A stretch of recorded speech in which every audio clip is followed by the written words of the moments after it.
guys, I'm Asiah White. And I'm Kendall Hyde. And you're watching the fourth quarter. Now that March Madness over, after that Villanova beating that I'm so excited about, I'm ready for the NBA playoff brackets. I'm sure you weren't that excited. But I know someone who's not excited. Conor McGregor after his little meltdown last weekend. Oh, yeah, totally saw that. And speaking of second chances, which I think he probably won't get, let's talk about Johnny Manziel, who just got his. And with trade still in full effect this offseason, with Brandon Cooks recently being dealt, and Odell may be on the trade block as well, we'll see what's going on this offseason in the NFL. The fourth quarter starts now. With the NBA regular season winding down, the NBA playoffs are coming in full effect.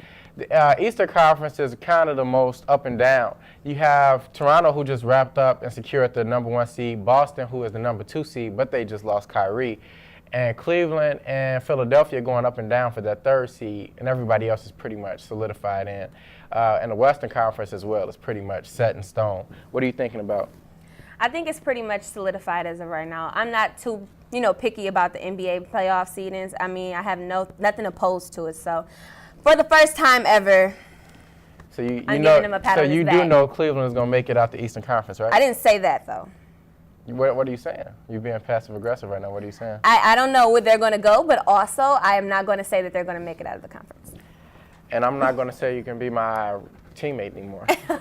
Moving on, let's talk about something on a lighter note. The condolences that we're going to send off to the Home Boat Broncos. We actually want to send our condolences off to the 15 people that just passed away, to their family, their friends, and their teammates that were badly injured by it. We send our condolences, and we wish you well. And Brandon Cooks was recently just dealt to the LA Rams for a pretty good draft pick and also another receiver. And Odell may be getting traded as well. I don't know about the Odell thing, because in the NFL and the NBA, you don't really get too much in return for what you just gave off. You never get the superstar back that you just traded for. It's never an even trade. It's kind of like when you're in school, you give out your lunch, but what you probably go get back is a lot worse. Peanut butter jelly. Right, when you gave up filet mignon. But I don't know. I think Odell is going to stay with the Giants. He just reported for the first day of off-season camp, so I think he's going to stay there, and I think they're just going to let his playing time run out with him. What do you think that means if he is traded and does not stay with the Giants? I think that means that they're tired of him and they're going to rebuild from the top. I think they need to get rid of Eli Manning as well. I've never been sold on the guy, but and I'm not just saying it because he beat the Patriots 2 times in the Super Bowl. I just never been sold on him. I think Odell is a once-in-a-lifetime generation player. Okay. So now we're going to move on to Conor McGregor. This situation was just mind-blowing. Could not believe all the things he was doing with throwing the chairs on the bus, cutting people's face. It was just a complete mess. I don't think that they stripped him of his titles, right? Yeah, and he got arrested for it, too. He had to turn himself in. I found it funny he was able to turn himself in, though. I've never heard of anybody breaking and vandalizing stuff and being able to turn themselves in, especially when it's known who did it. It felt like a WWE type of scene to me. Like he was coming through tables, ladders, and chairs, It's totally uncalled for. Do we even know the situation as to what led to that besides? Yeah, Khabib, the fighter in the light heavyweight division, walked up to Conor McGregor's team and he told them a few things. Nobody knows what he said, but it got him angry enough to want to fight, and literally start breaking stuff. I don't know. Like I feel like that's a build up to something that's to come. I don't know. That was crazy. I saw Khabib come out of the bus and say, like, if he wants to fight me, then he can fight me one-on-one without cameras or anything like that. So we don't know exactly where this is going to go. I guess the story is still developing, but we'll see what takes us That could have next. been a lot less costly it could have been a better price efficiency than breaking stuff in the Barclays, They're definitely going to have some things to say to him. So now we're moving on to the fourth quarter breakdown. We about to talk about who you got. Johnny Manziel versus Colin Kaepernick.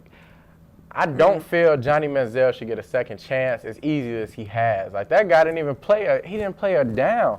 You got guys like Tim Tebow who proved himself, won a playoff game, and all he did was believe in God. I don't get how he isn't getting a chance, and the guy that couldn't keep his hands off of his girlfriend, couldn't stop drinking, he couldn't stop partying, he didn't even take his job seriously, and he's getting a second chance. I totally agree with that. It comes down to the point of what does the NFL value, and it's starting to become very apparent that social morals and ways that a player feels internally is not important, and then like you have just the outbreaks and the public humiliation of domestic violence and public it's just so much, and I can't believe that he gets a second chance, but a guy who stands up for what he believes in just causes uproar and still has no job. Like Colin Kaepernick, if we were to put up the two next to each other side by side stats, it's clear and apparent who is the better quarterback here. I mean, it's not fair though if you're going to go off of that, because Johnny Manziel never got to play a game, really. That's not Colin Kaepernick's it's not Kaepernick's fault at all. But Kaepernick, don't also forget, he wasn't very good his last season. That you can't do stuff like that. Just like Ray Rice, he beat his wife up, and he didn't have a good season before this. So your chances of getting back into the league after a controversial thing like that. But you got to think about it. Ray Rice was inducted into the Hall of Fame. Ray what? No, wait. What's the guy that was inducted to the Hall of Fame? You thinking Ray Lewis or something? Ray Lewis. Sorry, Ray Lewis. I like Ray Rice. But no, just to go back with it, it's like you see these type of things. It's still not fair to say like, oh, well, Johnny Manziel never got to play a game. When you think about it, you have a quarterback who's played numerous seasons. Colin Kaepernick has definitely taken his team to the Super Bowl before. And when it comes down to it, whether they lost or not, it comes down to if you can carry a team and have the leadership to run a team, you should also be given the second chances. In the NFL, no team just has it standardized in the same standing every year besides the Patriots. We're not going to even talk about them. But moving on from it, no team is just consistent. So you can't blame him for just having an off season, maybe a couple seasons in a row. And regardless of how his personal views are, he's still a great quarterback and better than. Wouldn't call him great, but he's a good quarterback. Definitely are not going to start this argument. And I really don't know if he led that team to the Super Bowl. Alex Smith led that team to the Super Bowl. But in order to have a team, Colin Kaepernick took over for an injured Alex Smith. That's exactly what happened. But if we're going to talk about leading a team, what is the quarterback's position, right? The quarterback's position is to be the leader of the team. And without the leadership in the team can't be cohesive, correct? Yeah, and I definitely believe that Colin Kaepernick did a great job of showing leadership and showing I'm not going to back down from anybody no matter what you think of me. I'm going to still be me at the end of the day. I just think that I really don't think you can pair Johnny Manziel and Colin Kaepernick. One is a rich kid who came up spoiled and was always able to do what he wanted to, and Colin Kaepernick is a guy who was adopted. Right. He looked into injustices of the African Americans and things like that, and he wanted to stick up for them. He wanted to bring a voice to the unvoiced, the people that can't be heard. And I really respect that about him. He's even willing to not get paid from the NFL to stick for what he wants. He's not changing his mind of anything. But shouldn't that be an argument more, though? Like, you have someone that is privileged who's done things that he knows is wrong, and then you have somebody who believes in social equality, and then you don't give him a second chance because he doesn't typically agree with what the beliefs of the organization is or the corporation is. So I just don't think it's fair. And the reason I compare them is because you have a quarterback who's actually played, that's experienced, that's more seasoned than Johnny Manziel. You give Johnny Manziel somebody who's had behavioral issues, always in the media for things that aren't typically, withheld, anything like that. And it's just like to compare the two of them and then to still pick Johnny Manziel over it, I think it's absurd. I think what it is Johnny Manziel came in with more hype. When you have as much potential as he did, Johnny Manziel was a first-round quarterback, top, 20 pick? You're going to get another chance. Colin Kaepernick, nobody really knew much about him coming into the NFL. The NFL, though, I have a really hard time of understanding exactly where they're going with their rules and regulations. Because Hardy for, Greg Hardy for the Dallas Cowboys got a second chance. After they said that lady was screaming and shouting and calling for help. She thought she was about to die. He beat her so bad because he found out she was messing with Nelly before him. I don't understand how do you give a guy like that a second chance, and Colin Kaepernick really can't get a second chance to save his life. It just shows you that these owners, they really care more about certain things than other things. They don't care about the social justices of black people and things like that. At the end of the day, as long as they're making the money and they're bringing in dollars and they're not doing anything to take away from the money.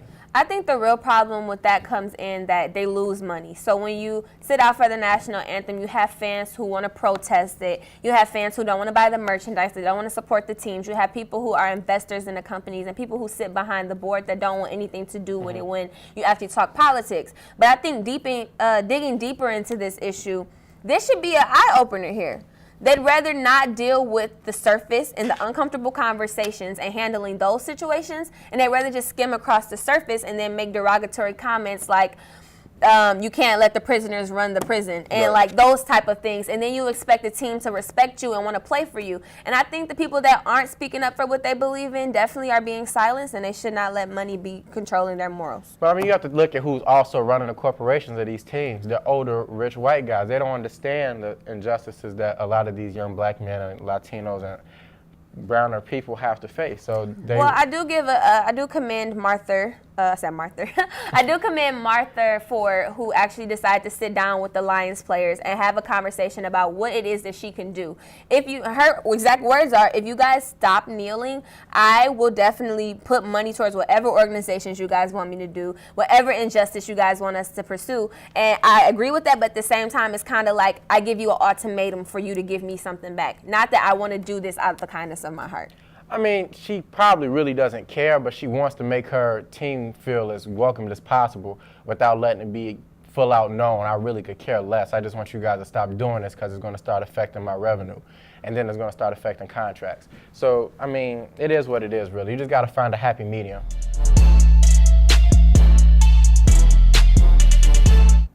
Now we're moving on to our positive person of the week. We're giving a big shout out to Amber Anderson. She's a high school student at Kenwood Academy, and she has a lot of different organizations. So to start off her BIG, which is Black is Gold, and she's starting a panel that we're actually speaking on April 28th. We'll put the link in the description box.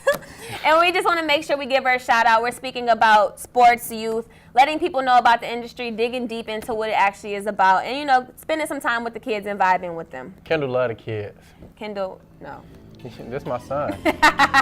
But this is all for today at the fourth quarter. Thank you for tuning in. I'm Kendall Hyde. And I'm Asiah White. Peace out. And we're tuning out.